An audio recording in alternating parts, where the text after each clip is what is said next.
Navy SEALs, Army Rangers, Green Berets, those who serve in the elite military forces are coming home to face the battle of civilian life. But an event hosted under the radar and protected by around-the-clock security is working to help these warriors. WNBF News had the chance to tag along and see how this locally grown charity is changing the lives of our veterans coming here from across the country. Meredith Heline is live in the studio with This is Carolina's special report. Meredith. Caitlin, these are the types of guys that have everything to give and expect nothing in return. They've given years of their lives to our country and have come home battling everything from PTSD to physical disabilities. But each year these soldiers come here for an event, helping them cope with their battles and find brotherhood and peace again. And even more special this year is a life-changing gift for one Army Ranger. Here's your good news tonight.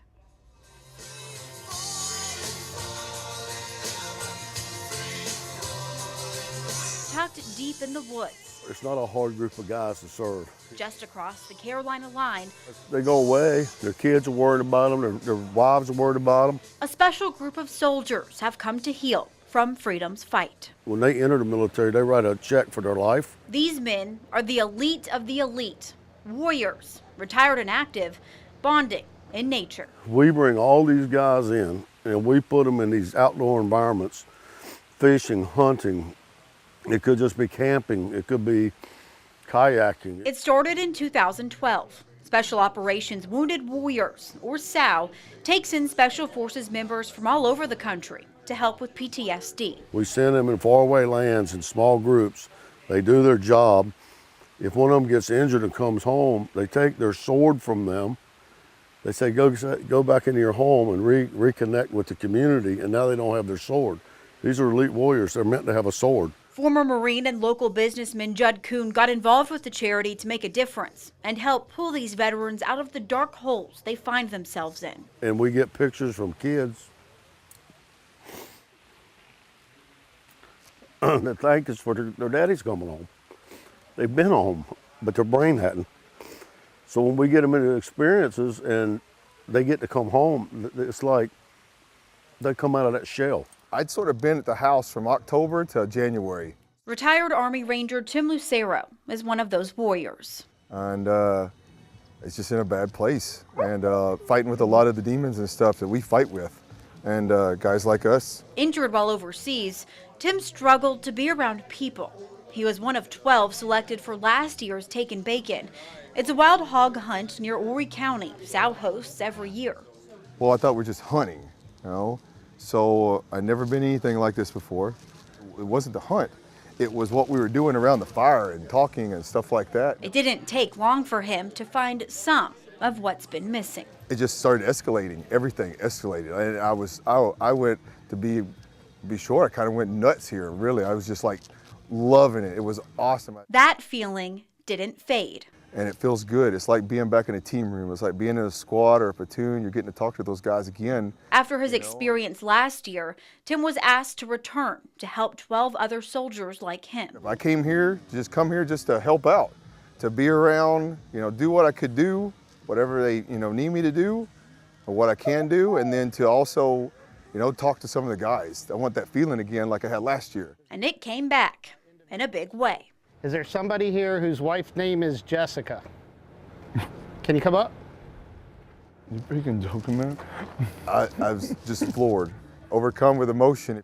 Oh, Josh. This came from way out of left field. This was an uppercut. I wasn't ready for it, and it popped me. I have no idea what to say, man. I don't know what to do. SOWW now partners with Baden Canine to get these specially trained dogs donated. Thank you, Lord. And into the hands of vets like Tim. Thank you, Lord. It's that buck on my legs. I've never had something like that hit me like that. Overcome with emotion, Tim couldn't help but think of the Rangers he fought alongside. Yeah, man. Many, not ever, making it home. When I was grabbing that leash and I looked down, I saw what I wear on my wrist. I saw that. It was just a flash of like those brothers that were smiling. I used to train these guys. These were my Rangers. And it just, it just hit me. Thank you, Ron. When I went to their funerals and stuff, and it just hit hard. Tim now has his weapon back I can't thank you guys enough. to help him heal from freedom's fight. No idea, no idea. My dog is gonna allow me to have more freedom and not be afraid to take those steps, because when I don't take that step, he's gonna be right there to pull me, you know? And that's what I need sometimes. Up, putts, putts. So a new kind of training begins. Good putts, good putts. You know, sometimes you need something on the spot, and he's gonna be right there with me. A resharpening of that sword he once had to help fight the sounds, smells, and crowds that remind him too much of the battles he fought far away. This dog right here is gonna allow me to go to Disney World with my family. My family's been to Disney World 3 or 4 times and I've not been with them. I couldn't go. Pulled out of that dark hole he came in, Tim now has a lot to look forward to. He'll go everywhere with me. I'll not leave him anywhere. He's gonna be my new Ranger buddy. Tim is one of dozens of veterans who wants to come back every year for support for the soldiers who hunt at the event, which we couldn't show on TV. Tim's one of the first veterans to receive a service and military dog at a SOWW event through the new partnership with Baden Canine. Next Wednesday at 6, tune in to WMBF News for my next special report about Baden Canine, how they're connected to Horry County, and see everything Tim's dog is trained to do. Live in the studio, I'm Meredith Heline, WMBF News.